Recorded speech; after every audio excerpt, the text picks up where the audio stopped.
The top mistakes farmers make when selling their beef direct to consumer, part 2. Top mistakes. Number 1, we went over very quickly in the previous video, but I will go through it again ever so slightly because it is one of the top mistakes. We covered 3 last time, we're covering 3 this time, and I guarantee every single one of you is making this mistake. Number 1, stop selling individual cuts.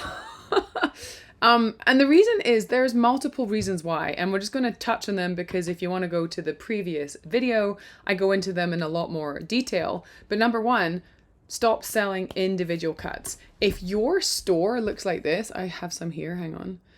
If your store looks like this, lots and lots of individual cuts, or if your store looks like this one here, or if your store looks like this, stop selling individual cuts.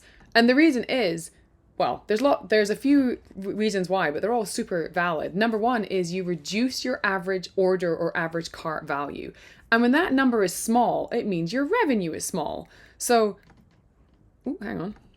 Average order value is total revenue over total orders. So you want that average order value to be as high as possible. So if you're selling individual cuts, your average order value might be $120 or $200. And you think, well, that's okay. Not really. Like my average order value is $1,200 because I don't sell individual cuts. So I need less customers for more revenue. So that's one of the reasons why you don't want to sell individual cuts. Another reason is you have paid to have something processed. So you're negative, $1,200 for that carcass. And then selling individual cuts, that money comes back in dribs and drabs. And you don't really see the benefit. You kind of gets lost in the noise. So I don't know how long it takes you. A lot of farmers, they're sat on freezer beef. Or it takes 3 months to sell a whole carcass in individual cuts. So that, $6,000-$7,000 is spread over 3 to 6 months. You don't see the benefit. As opposed to, I sell 4 quarters and I get that money straight away. I've paid for that carcass and I have my profit instantly. Stop selling individual cuts. Number two, processing before customers. So this kind of goes with stop selling individual cuts.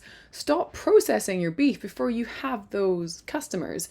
There is nothing worse than being stuck with freezers full of beef. If your freezer looks like this, or looks like this, like these aren't personal freezers. These are freezers to sell your beef.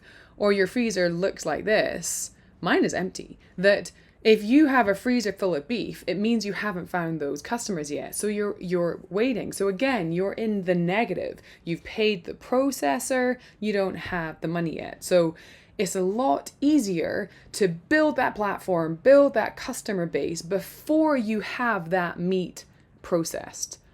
Easier for everyone, easier all round, and you get the money straight away. There's nothing worse than being behind the 8 ball, kind of behind everything, and you're struggling or rushing, and then you're like, I need to discount this. I need to put on a sale. I need to put on a flash sale because I need to get rid of what's there because I'm having more processed, and the cycle continues.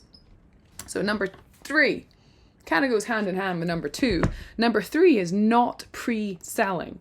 So again, you don't want that freezer full of beef. You want to pre-sell everything. And often you can't pre-sell individual cuts. So stop doing individual cuts. I'm going to sound like a stuck record, but no customers equals no business. So if you pre-sell everything, you take the risk away. You take away that unknown. Pre-sell, because then for me, I pre-sell when it's still running around the field. Like if you came to my ranch right now, or you went onto my website, we are sold out until January 2027. This is the 13th of May 2026. So I'm sold out 7 months in advance. So that That is great for business because I get all those deposits, which is my cash flow. But if I need to increase slots, I can. Like if I've sold out, I could call the butcher and say, hey, could you add in 10 slots a month instead of 20? I can bring people forward. And if I have the cattle, or if I can acquire the cattle, I can do even more beef, which grows and scales the business. You don't have to do that if you're comfortable, even if you only do 10 head a year, 5 head a year, 5 head 4 times a year, pre-sell it. So then you're not at risk of having a freezer full of beef. Pre-sell everything. That was pretty much everything in a nutshell. Go and look at the one from, I think it was a few videos before for the top reasons part 1, and look at the video immediately before this one if you want to see more information about why you need to stop selling individual cuts. The next video we're going to go into how to do this better. Do better.